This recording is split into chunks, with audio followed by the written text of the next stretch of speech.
How's it going, everybody? Welcome to the rare nighttime upload. Usually I try to get my videos recorded the day before, but instead I wanted to kind of get some streaming done last night and a bunch of other stuff. So this is going up at night, and I do these I try to get them done before the first big tournament of a set, just because I think it's fun to kind of look back and see what I got right and what I got wrong. Fortunately, we've had enough big tourneys now of Beyond Destiny where I feel that I'm just making a tier list that's like just straight up representative of the metagame. However, I still do want to go over a disclaimer. Tiers are my opinions. I'm not omniscient. Game is pretty open and unsolved. There's plenty of decks that are probably really good and undiscovered. And I have personal biases that will also play into where I rank decks. There are decks that I like more than others, decks that I dislike more than others. And all of that is going to make a difference when it comes to where I rank decks and what cards I think are good. Um, I'm not going to go over comprehensively every single deck. If you want that, you'll have to look at the deck, talk to other pilots of it. But my goal here is, at least going into the Winter Cup, I want everybody to have an understanding of what all the decks are in the current format, what's good, what's bad, and what's expected to do well. Because I want to get this up for Winter Cup, I did not make the full PowerPoint, so we're going to do this kind of live as we go through. All I did was make the tier list. So before Nats, I made a Dawn of Heroes tier list. I always kind of show this for posterity. I think that I had Rydia probably a little too high. This is like the top of tier 2, I think. All of this looks really good otherwise.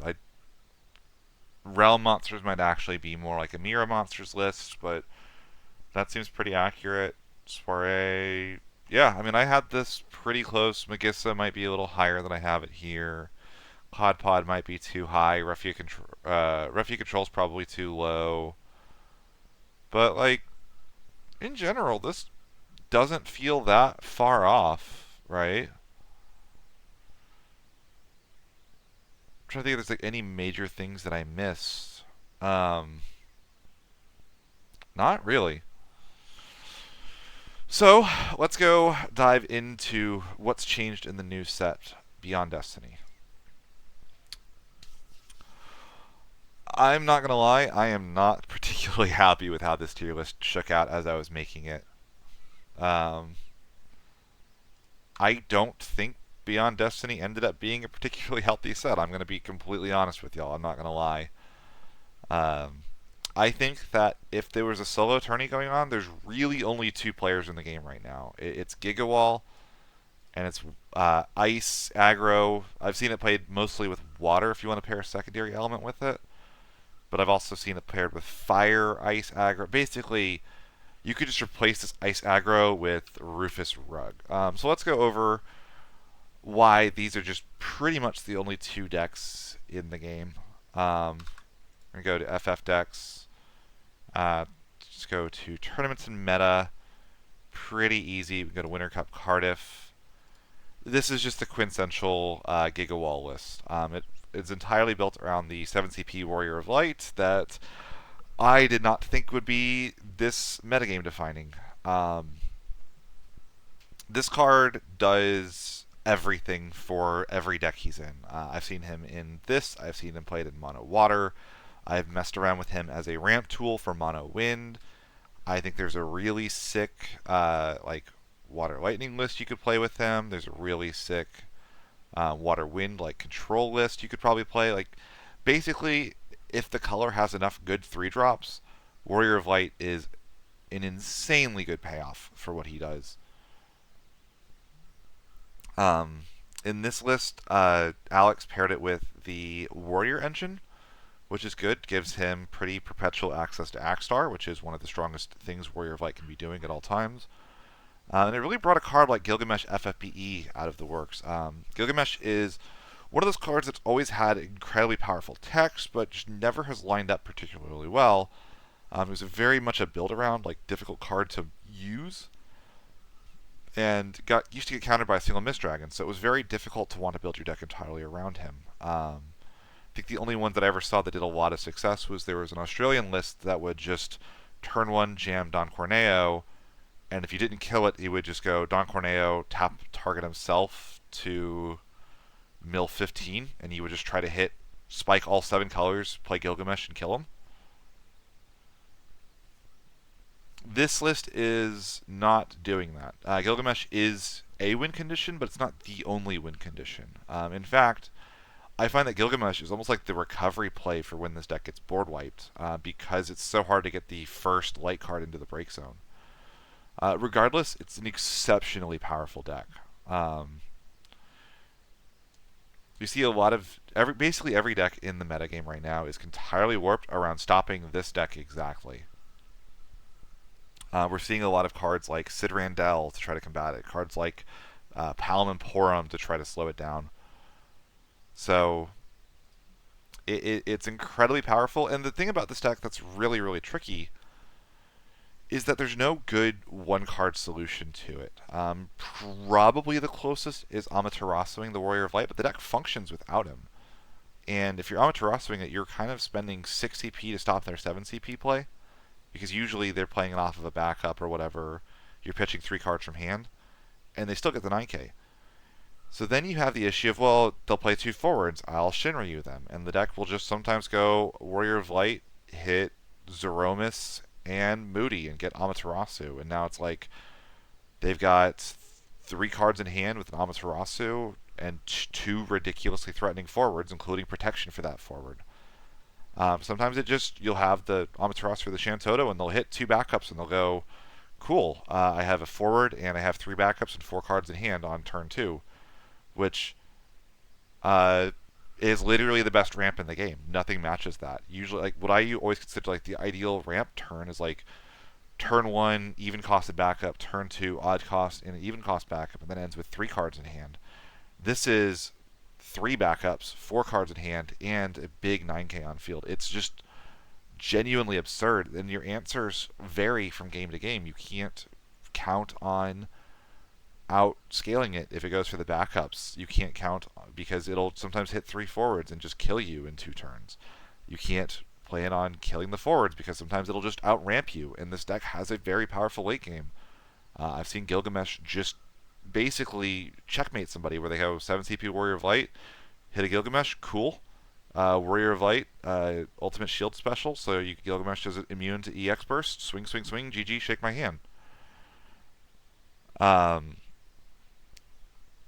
The only deck that I really think is on par with this, if your only goal was to win a solo tournament and you assumed everyone else was playing optimally, is probably one of the many Ice Aggro lists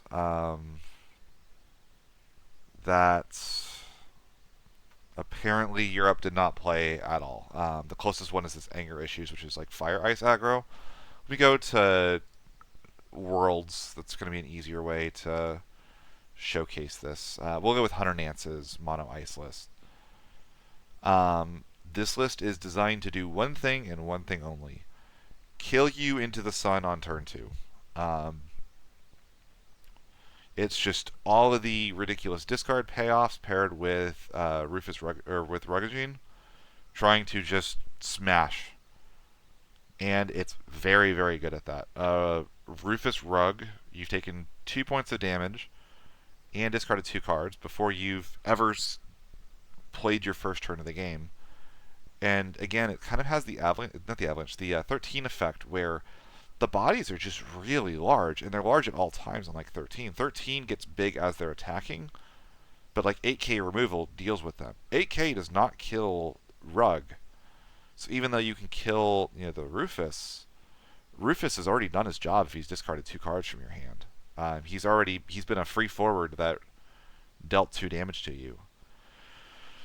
So I think this deck is extremely problematic. It's completely unfun to play with and against, and I'm not gonna lie, I kind of want to see Rug just get banned out of the format. Like, this deck should just not exist in my opinion. The only thing that I will say is that this deck does get outscaled. It's on a very low backup count. You'll see a lot of people playing like Lufenian or Juggler as the backups, and like Lufenian's a very powerful card, But if you look at the actual cost of the forwards in the deck, very little of this actually cares about having the singular backup.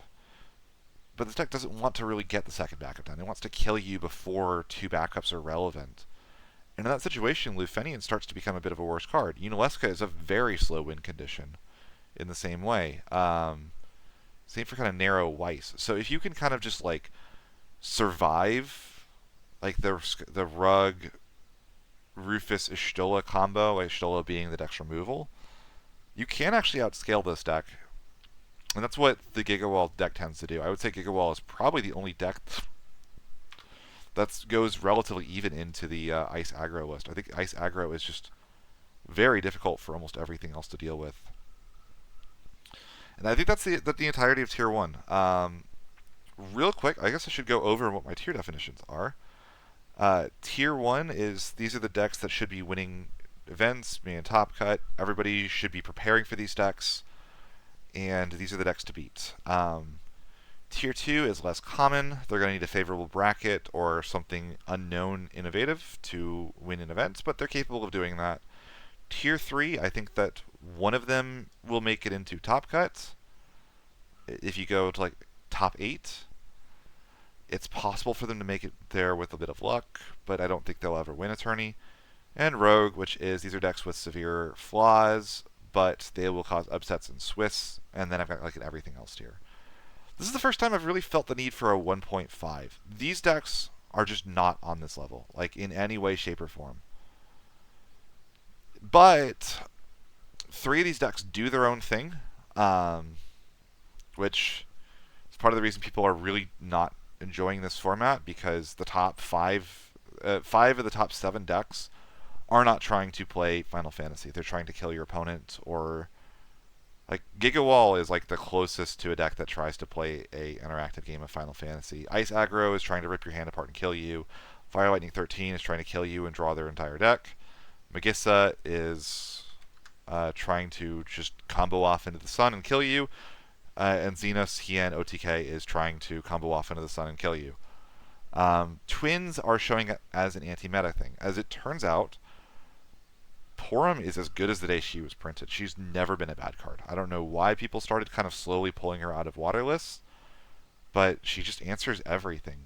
She's a very cheap answer to a lot of what Gigawall is trying to do. She turns off the Ferris, she turns off the Axstar, the Gilgamesh, all those cards that cause problems. Palom gives the deck a removal engine, and the deck is so flexible it can really tech itself for any particular meta. And the fact that Twins is rising back up to tier 1.5 is entirely a product of them being one of the only sets of tools that actually can survive the current meta landscape.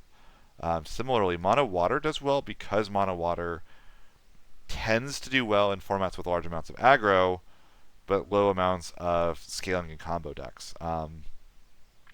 Mono Water still cannot ever win against a deck that's playing green cards. If it's playing Ice Wind, Earth Wind, Mono Wind, Mono Water loses 9 times out of 10. It is a hilariously bad matchup, but its worst matchup is being held down by the fact that the Wind decks don't really appreciate, like, Mono Wind cannot beat the Ice Aggro decks. It can sort of squeeze out a win against Gigawall if it gets a little lucky, and these decks are horrible matchups for it. Megissa ends up being rough because Yuzuki protects from Luso. Xenos Hien OTK is trying to kill on turn 3. By that point, the Mono Wind deck doesn't have enough time for a Dryad or anything to stop the Hien, and they might just die. Same for the Fire Lightning 13. So Mono Water ends up being a good way of kind of slowing all these decks down enough to scale into a control late game, while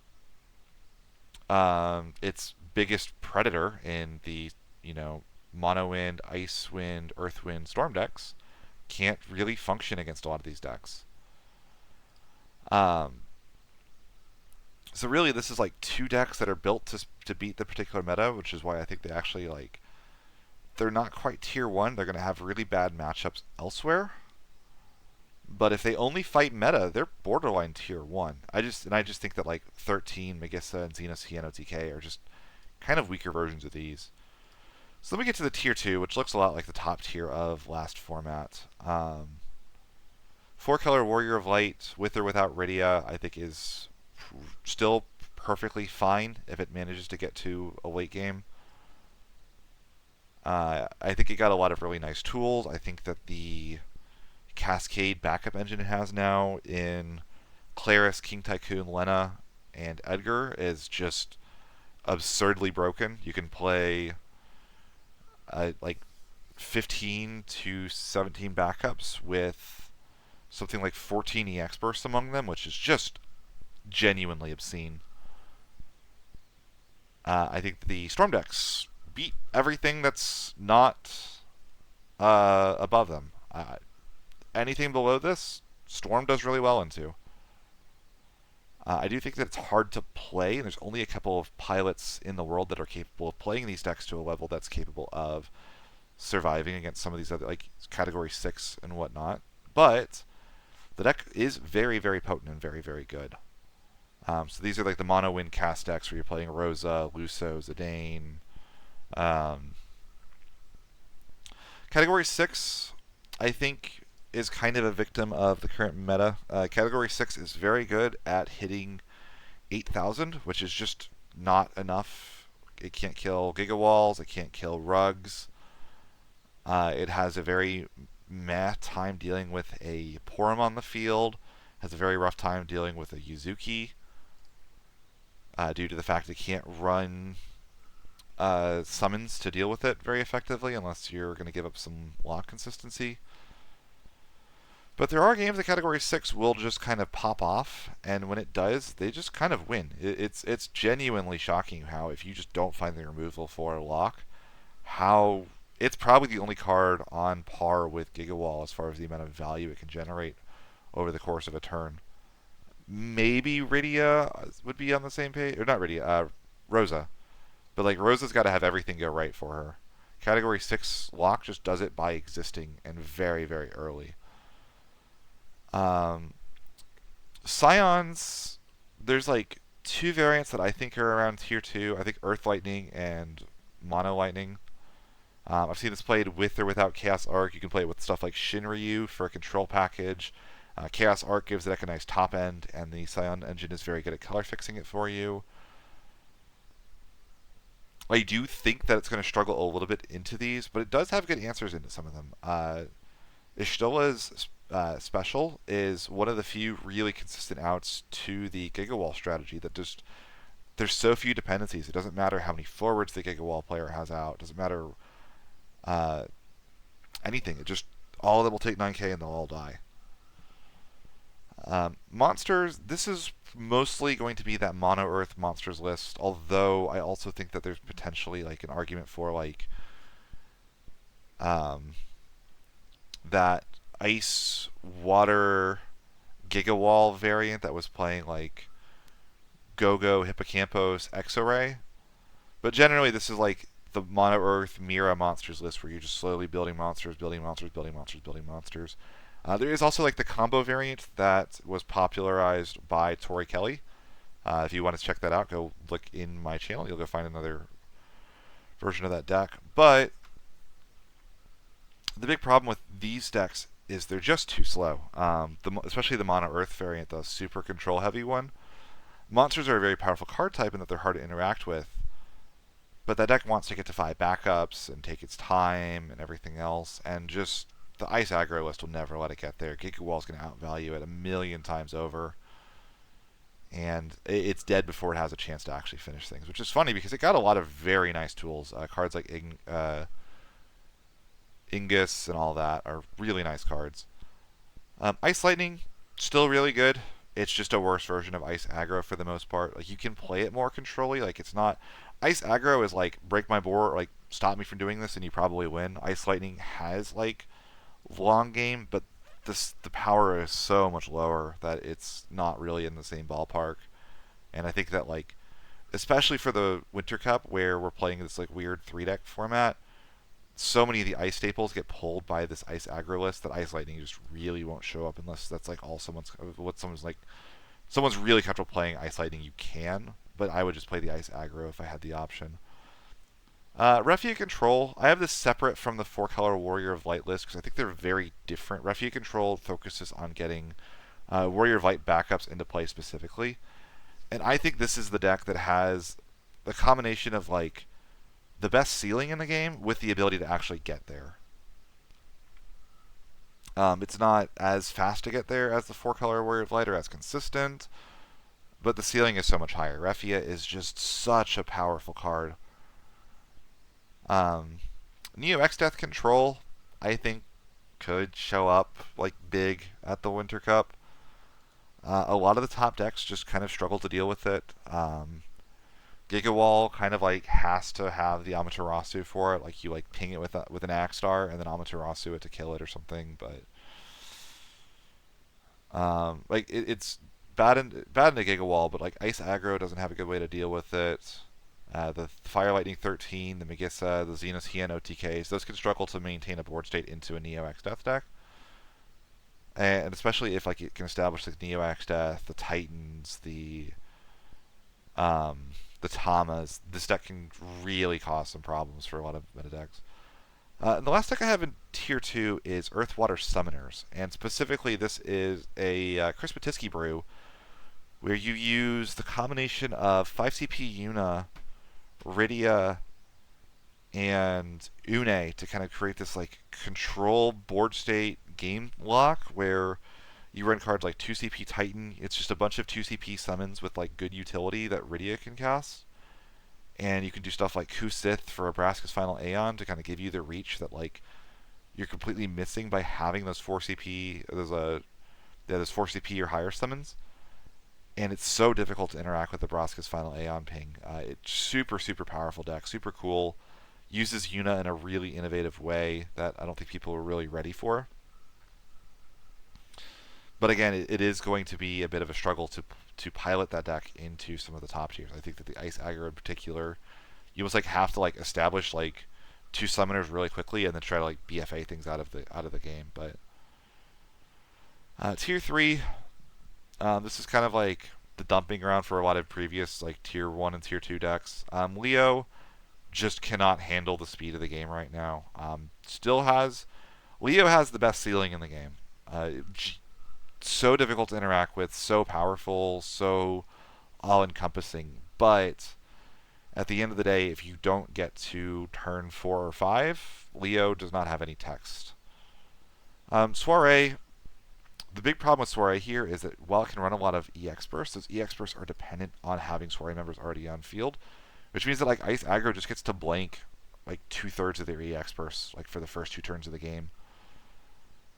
Monks can be good into an aggro meta like this, and they were starting to show up a bit towards the end of last set anyway.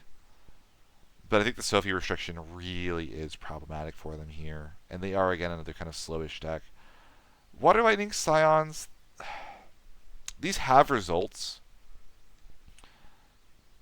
Like, I know that, what's his name from Europe even took it to Worlds. I just am not a believer in this variant of the deck. I think that everything it does, the Earth Lightning and the Mono Lightning decks do significantly better.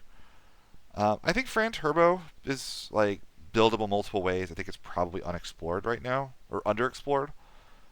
This is like my like random sleeper pick for Tier 3. I think Vieira in particular is just what a ridiculous card for Fran that is. It's a backup that you can play that lets you dig into your deck, and it makes the kites better. Kites coming in as an active backup is ludicrously strong. Ninjas, again, this is kind of one of those things where like Yuffie is just such a good card that like she fixes a lot of problems at times, and especially right now when the game is so aggro, maybe you can just play a Yuffie control and just try to wipe the board over and over again. The downside here is that this will struggle into the 4-color wall. You just have to like wipe wall every turn. Dragoons, again, kind of a similar thing. Like Freya is wild, but it's a deck that wants to get 5, 6, 7 turns into the game to really make the value out of the Alice, and I just don't know that she'll get there. I do think that the extra Dragoons in Wind are actually really nice for this deck. It makes playing the Kane forward actually like a pretty reasonable decision now. Cat 4, this is like the deck that focuses on like the water paladin Cecil. It seems very like potent, and it can be difficult for some decks to deal with. But I just generally think it's a little too fair. And then lastly, Ice Earth just doesn't have time to force its opponent to get to the lockout state before it's already dead. In Rogue, I've got a couple of like kind of fun decks that I wanted to mention. Archfiends are still very fun, but they're just not good into the current meta. It's just way too fast. By the time you've got the Golbez warped, you've already taken a bunch of damage. Golbez has to find like the exact perfect cards at all times. Archfiends really wanted that like slower game state to where it could get that like warp off, turn 2, and then start getting value on turn 3, and then overwhelm its opponent. But the current game state just isn't there for it. Avalanche, I'm still a bit of a believer in Avalanche. I think that it has a lot of interesting tools and ways it can play the game. It's got some very strong backup engines. Category 7 is extremely well supported. There's like 4 different versions of Tifa now you could play in this deck that are all like interesting and powerful. There's a bunch of different clouds that are all really good. But ultimately, I do think that it's a very... It's a deck that like I think is almost too well designed for its own good because it was an aggro deck that would rely on party attacks. It just doesn't kill you as fast as these decks do, and it's going to lose to all the same things that those do. Dancers, I think, are still just that one card away. The new one is really, really, really good, but the metagame got stronger around it, unfortunately. So I think there's definitely like a Dancer deck that like might even sneak into tier 3. I think that's still possible, but I don't know what that deck is. Opus 1 Golbez, this is kind of like the bad version of Megissa, Xenos, Hieno, TK. Like, it does the one thing, and when the one thing works, it wins the game. Black Mages still can be good, but they're going to struggle into the fact that they're okay into Giga Wall because they hit 3 CP cards really, really well. But the Ice Aggro matchup is a lot of 4-drops. They could do really well into Twins, but they could struggle into Mono Water. They can struggle into 13, Megissa, etc., etc. Sky Pirates, there's a lot of different ways to build this. The Mono Wind variant that I built earlier, I think, might be a little higher. But even I think the Wind Water variant is still very good. Got a lot of nice utility buffs thanks to the new backup engines. Guardians, like the FF10 stuff, I think there's still right around Rogue. It's decent. And lastly, same for kind of the mono fire good stuff. There's still probably a couple things here and there that like might be around the tier 3, like just above Rogue status. But I think this generally kind of covers where I think the metagame is at. Like, it really is like Giga Wall and Rufus Rug, the format. And everyone else is just kind of like vying for extra spots at the table or praying they dodge these enough to get to top cut. It's like kind of Storm's game plan right now. That's like the 4-color wall game plan right now. That's the Refia control game plan. It's just like you simply will not fight Giga Wall or Ice Aggro because a lot of people don't like playing these decks because a lot of them play like kind of like, especially the Ice Aggro tends to have a lot of things where it's like your games are decided by what your hands are when you open. There's not a lot of like real decision making, and there's good things about that because it means that it puts the onus on your opponent to make decisions, which means that for a long tournament it's not very taxing to play. You can do very well based on that, but it does mean that like a lot of top players want more agency than the Ice Aggro list gives. So I would expect most good teams, if you say, hey Ghoul, what are people going to play at the Winter Cup, I think the best teams will probably have it'll be every team that's seriously trying to win will probably have a Giga Wall player. It's in A. They will probably have a Mono Water player. And I think that the third player will be like Ice Aggro. It might be Twins if they're not competing with these two for slots. Or it could be something from like tier 2. Maybe there's like a random Wind player. Megissa doesn't compete at all outside of like the Amaterasu slots here. I guess actually no, Megissa can't really pair with Giga Wall on the same team, can it? Like the Xenos Hieno TK can be paired with it. The Fire Lightning 13, as long as somebody like divvies out the Amaterasu. I would expect to see like everybody has one of these, everybody has one of these two, and then it's are we playing Ice Aggro? Are we playing like the 13? Or are we like taking a gamble on something in tier 2? Is what I would expect most top teams to be on at the Winter Cup. Do want to have a video in the future on what the Winter Cup is, what the format differences are, and what's exciting about it. I will be there. I'm actually teaming with a good friend of mine in Rudros, Travis. So definitely say hi to me if you haven't at a previous event, or if you just want to say hi again. Definitely do that, and should be a lot of fun. I'm super excited to go, super excited to play. I don't love the format, but I'm very excited about what I have in store and what the deck that I'm piloting is. So thanks for watching, and I will see you all in the next one.